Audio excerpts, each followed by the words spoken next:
வணக்கம், welcome to KNP kitchen. இன்றைக்கி onion pakoda கொஞ்சம் வித்தியாசமாக பண்ணி காட்ட போகிறேன், ராகி மாவு வச்சு. தேவையான பொருள் 2 மீடியம் சைஸ் வெங்காயத்தை கட் பண்ணி வச்சுருக்கேங்க. இது பச்சை வேர்க்கடலை, கொஞ்சம் தனியா, கொஞ்சம் ஜீரகம், கருவேப்பிலை, கொஞ்சமாக ரெட் சில்லி சேர்த்து கோர்ஸாக பவுடர் பண்ணி எடுத்து வச்சுருக்கேன். 2 டேபிள் ஸ்பூன் ராகி மாவு, 1 டேபிள் ஸ்பூன் அரிசி மாவு, கொஞ்சமாக மஞ்சப்பொடி, மிளகாய் பொடி, உப்பு, பெருங்காயத்தூள். நீங்கள் ராகி மாவு எவ்வளோ குவான்டிட்டி சேர்க்க போகிறீங்களோ அதே குவான்டிட்டி தான் இந்த மிக்சர் சேர்க்கணும், நிறைய சேர்க்கக்கூடாது. ஆனியன் சேர்த்துட்டு மஞ்சத்தூள், மிளகாய்த்தூள், உப்பு, பெருங்காயப்பொடி சேர்த்து ரொட்டி நல்லா கசக்கிக்கலாம். நீங்கள் இப்படி பிசையும் போது அதில் உள்ள வாட்டர்லாம் கொஞ்சம் வெளில வரும், வெங்காயத்தில் இருக்கிறது. இப்போது இந்த வேர்க்கடலை மிக்சர்லேருந்து ஒரு 2 டேபிள் ஸ்பூன் ஆட் பண்ணிக்கலாம்.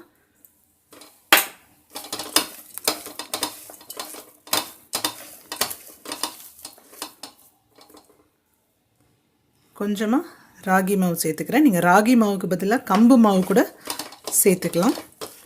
இப்போது கொஞ்சமாக அரிசி மாவு சேர்த்தா தான் உங்களுக்கு கிறிஸ்பாக இருக்கும்.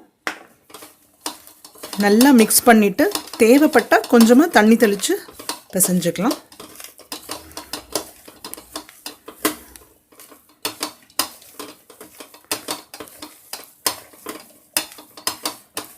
லைட்டாக கொஞ்சம் தண்ணி தெளிச்சுக்கலாம்.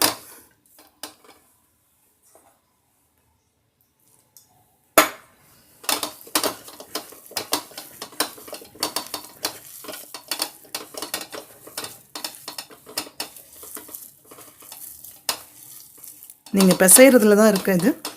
ரொம்ப மாவு போட்டிங்கன்னா கிறிஸ்பாக வராது. போதும், இதை ஒரு 2 நிமிஷம் அப்படியே விட்டுறலாம். எண்ணெயை காய வச்சுக்கலாம். நல்லா காஞ்சிருச்சு. இப்போ மீடியமில் வச்சுக்கலாம் ஹீட்டை. இப்போ இதில் போடலாம். போட்டுட்டு கொஞ்சம் நல்லா கோல்டன் ப்ரௌன் ஆகணும், கொஞ்சம் கிறிஸ்பாகவும் ஆகணும். ராகி போட்டிருக்கிறதுனால சீக்கிரமாக செவந்துடும், அதனால் மீடியமில் வச்சுக்கோங்க.